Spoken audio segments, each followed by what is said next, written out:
secretly planned to surprise my sister by giving her a honeymoon in the Maldives. But she uninvited my husband to her wedding to save money, so I told my family about the trip and that he had paid for it. Their reaction: "My name is Amber, and I never thought I'd be the one to cut ties with my family." But life has a way of showing you who people really are, especially during what should be the happiest moments. I met James 3 years ago at a tech conference where I was working as an event coordinator. He was different from the guys I usually dated: quiet, thoughtful, and incredibly intelligent. While I'd always been the life of the party like the rest of my family, there was something about his calm demeanor that drew me in. He worked as a senior programmer at a major tech company, and the way his eyes lit up when he talked about his projects made me fall for him instantly. "You're nothing alike," my younger sister Rachel kept telling me when we started dating. "He barely says 2 words at family dinners." She was 5 years younger than me, but always acted like she knew everything about relationships. Our parents, Tom and Linda, weren't much better. "Honey, are you sure about him?" Mom would ask whenever James left the room. "He seems so distant." I tried explaining countless times that James wasn't distant. He was just introverted. He preferred small gatherings to large parties, meaningful conversations to small talk, but my family never tried to understand. They saw his quietness as arrogance, his introversion as a personal slight against them. Despite their disapproval, James and I got married a year ago. It was a small ceremony, just the way we both wanted it. My family attended but spent most of the time making passive-aggressive comments about how different everything was from traditional family weddings. "I don't understand why they can't accept you for who you are," I said to James one evening, after another tense family dinner. He just smiled that gentle smile of his and shrugged.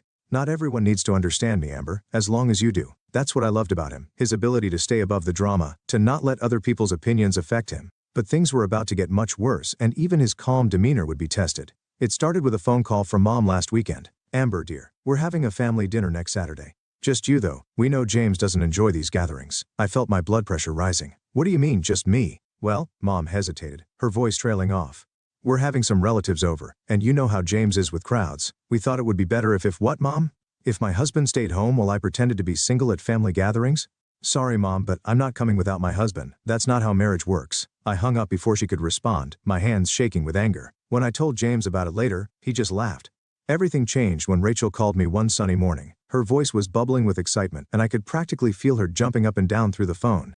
"Amber, oh my God, you won't believe it. Mark proposed last night," she squealed. My heart leaped with genuine joy. Despite our differences, I loved my sister, and I knew how much she cared about Mark. They'd been dating for over 2 years, and he seemed like a good guy, a high school teacher who shared Rachel's outgoing personality and love for social gatherings. "That's amazing, Rachel. I'm so happy for you," I said, already grabbing my car keys. "Are you at Mom and Dad's?" "Yes. Come over right now. We're starting to plan everything."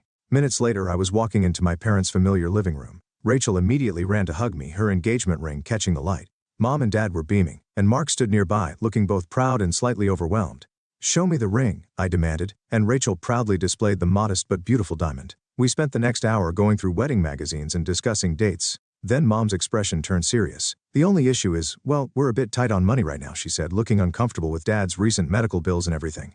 I watched Rachel's face fall slightly, though she tried to hide it. Without hesitation, I heard myself say, "I'll give you $10,000 for the wedding." Rachel launched herself at me, nearly knocking me over with her hug.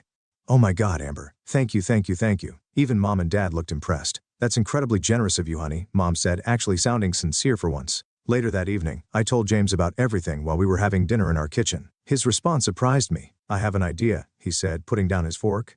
"What if we also get them tickets to the Maldives for their honeymoon, as a surprise gift at the wedding?" I stared at him dumbfounded. "The Maldives? But that would cost." "About $20,000, he finished. "I know. I'll use my personal savings. I've been thinking about what you said about building bridges with your family. Maybe this could help them see me differently."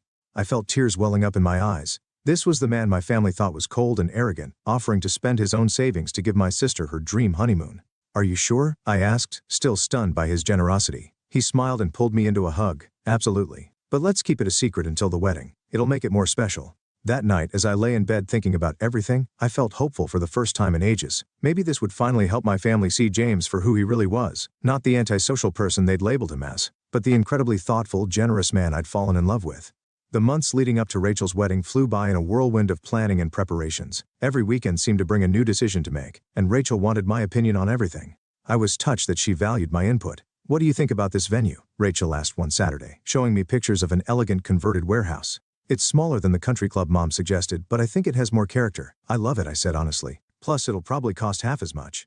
Rachel nodded, chewing her lip. "That's what I was thinking. Mark and I want to keep things simple. No more than 50 guests. We're both trying to be practical about money." I admired her approach. Unlike some brides who went crazy with expensive demands, Rachel was being surprisingly sensible. We spent hours comparing flower arrangements, tasting different menu options, and visiting dress shops, always with an eye on the budget. "You don't think it's too plain?" she asked, twirling in a sleek, minimalist wedding dress that cost a fraction of what Mom had expected her to spend. "It's perfect," I assured her. "Sometimes less is more." Every time we made another decision or checked another item off the list, I couldn't help but smile, thinking about the surprise waiting for them. James would occasionally ask how the planning was going, and I'd catch him grinning when I mentioned Rachel's offhand comments about wanting to travel someday. "I can't wait to see their faces," he said one evening. "Have you looked at the resort photos I sent you? The overwater bungalow is going to blow their minds." His enthusiasm made me fall in love with him all over again. Here was my antisocial husband, genuinely excited about giving my sister and her fiancé the honeymoon of their dreams. But as the wedding date grew closer, something started nagging at me. 2 weeks before the big day, I realized what it was: we still hadn't received our invitation. At first I tried to brush it off. Rachel had been so busy with preparations, and she'd involved me in every detail of the planning. Surely it was just an oversight?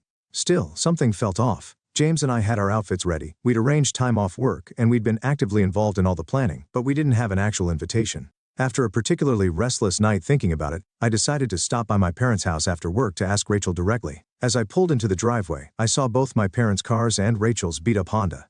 Perfect. Everyone would be there. I grabbed my purse and headed to the front door, still telling myself I was probably worried about nothing. After all, we'd been instrumental in planning this whole wedding. There had to be a simple explanation for the missing invitation. I walked into my parents' living room, trying to keep my voice casual. "Hey Rachel, I wanted to ask you something. James and I haven't received our invitation yet. I'm sure it just got lost in the mail or something." Rachel shifted uncomfortably on the couch, glancing at our parents before answering. "Oh, actually, I wanted to give it to you in person." She reached into her purse and pulled out a cream-colored envelope, handing it to me with what I now recognize was forced enthusiasm. "Here you go." My hands were shaking slightly as I opened it. The invitation was beautiful, elegant script on thick paper, exactly the style we'd picked out together. But as I read the words, my stomach dropped. There was only one name on it, mine. "Rachel," I said slowly, my voice sounding strange to my own ears. "Why isn't James's name on this?" She straightened up, and I saw something change in her expression. Gone was the hesitation, replaced by a defiant look I'd seen many times when we were kids, and she was about to do something she knew was wrong. "Well," she said, glancing at our parents again for support, "we decided to keep the guest list really tight. You know, only the absolute closest people." I felt like I'd been slapped. "Closest people? James is my husband. He's your brother-in-law." "Come on, Amber," Rachel said, rolling her eyes. "We all know he's not really family. He never tries to be part of anything." I turned to our parents, hoping they would say something to correct this insanity, but Mom just sat there nodding while Dad wouldn't even meet my eyes. "We support Rachel's decision," Mom said firmly. "Your husband doesn't enjoy these kinds of events anyway. He always looks so miserable at family gatherings." "That's not true," I protested, but Dad cut me off. "Be reasonable, Amber. He'll just sit there with that sad face of his the whole time, making everyone uncomfortable. Besides," he added, as if this was the clincher, "this way Rachel can save some money on the catering." "Save money?" I repeated incredulously. "You're talking about excluding my husband to save money on a plate of food?" "It's my wedding," Rachel said, crossing her arms. "I get to decide who comes, and I don't want him there bringing down the mood. He can stay home and code or whatever it is he does." I stood there, looking at these three people who I'd known my whole life, trying to understand how we'd gotten here. How could they sit there and so casually exclude my husband, act like he was some random acquaintance rather than family?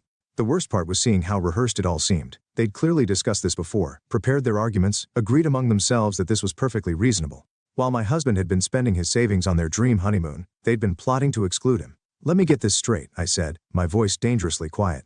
"You want to exclude my husband to save money on the wedding that I gave you $10,000 for? $10,000 that I handed over without any conditions or expectations?" Rachel's smug expression faltered slightly, but she quickly recovered. "Well, that was different. You're my sister, and James is your brother-in-law." I cut her off. "But you know what's really ironic about all this? James has spent the last 3 months planning a surprise for you. He was going to give you and Mark an all-expenses-paid honeymoon trip to the Maldives. $20,000 worth of luxury resort, overwater bungalow, first-class flights, everything." The room went dead silent. Mom's hand flew to her mouth. Dad's jaw dropped. Rachel's face went through a rapid series of expressions: disbelief, shock, and then something that made my stomach turn: calculation. "The Maldives?" Rachel's voice had completely changed, becoming sweet and conciliatory. "Oh my God, Amber, I was just kidding about the invitation thing. Of course James is invited. Here, let me fix the card right now." She reached for her purse, pulling out a pen. I stepped back, physically recoiling from her sudden change in attitude. "Don't bother. The trip is canceled." "What? No." Rachel jumped up. "Come on. I said I was joking." "Don't be so sensitive. Honey," Mom stepped in, her voice, "Honey sweet, your sister was just stressed about the wedding planning. You know how brides can be." "Of course we want James there." Dad nodded vigorously. "Absolutely, he's family." I looked at their faces I'd known and loved my whole life, and felt nothing but disgust. 5 minutes ago, they'd been united in excluding my husband. Now, at the mention of an expensive gift, they were falling all over themselves to backtrack. "You're right, Dad, he is family. Which is why I'm not going to let you treat him like this." I turned and walked toward the door, ignoring their protests. The drive home was a blur. When I walked through our front door, James took one look at my face and knew something was wrong. We sat on our couch as I told him everything. The invitation, their excuses, their sudden change of heart when they learned about the Maldives trip. James listened quietly, his face calm as always, but I could see the hurt in his eyes. He'd spent months planning this surprise, genuinely excited about giving Rachel and Mark this gift, and they couldn't even be bothered to invite him to the wedding. "What do you want to do?" he asked finally. "Cancel the trip," I said without hesitation. "And I'm not going to the wedding. I can't sit there and celebrate with people who treat you like this." "Are you sure? They're your family." I shook my head firmly. "You're my family, and I won't let anyone treat my family like this." James nodded, opened his laptop, and within minutes had canceled the Maldives reservation. The money was immediately refunded to his account. As I watched the transaction complete, I felt a strange mixture of sadness and relief. That evening, my phone wouldn't stop buzzing. First came the calls, Rachel's name flashing on my screen every few minutes, alternating with Mom and Dad's. I silenced them all. Then the messages started flooding in. "Please don't do this to me," Rachel texted. "The Maldives has always been my dream." "Sweetheart, let's talk about this rationally," Mom wrote. "Don't make any hasty decisions about the trip. Think about your sister's happiness," Dad chimed in. "This is her special day." As I scrolled through their messages, something became crystal clear. Not one of them mentioned James. Not one expressed regret for trying to exclude him from the wedding. Not one acknowledged how hurtful their actions had been. Every single message focused on one thing: the canceled honeymoon. "You can't cancel the Maldives trip." Rachel's next message read, "We already told Mark's parents about it." I felt a cold laugh escape my throat. Of course they had.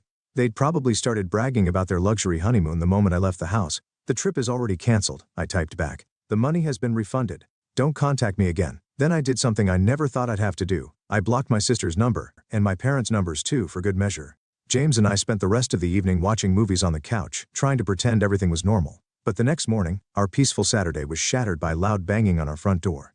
Before we could even respond, the door burst open. My parents must have used their emergency key, the one I'd given them years ago for actual emergencies. Rachel stormed in first, followed by Mom and Dad. They didn't bother with hellos or explanations. "How dare you cancel our honeymoon?" Rachel screamed, her face red with anger. "You have to reinstate it right now." "Calm down," James said, standing up from the couch. "You can't just burst into our house like this." They ignored him completely, as if he wasn't even there. "Do you know how embarrassing this is?" Mom demanded, "after we already told everyone about the Maldives?" "Fix this right now," Dad ordered, pointing his finger at me. "Call whoever you need to call. We want the trip reinstated immediately." I stood my ground, my voice steady despite my racing heart. "I'm not giving expensive gifts to people who don't respect my husband or me. The trip is canceled and that's final." Rachel's face contorted with rage. "You know what? Don't bother coming to my wedding at all. You're not invited anymore." "I don't want you there, Rachel," James started to say, but she cut him off. "Shut up. This is all your fault. Ever since Amber married you, she's changed. She used to be fun.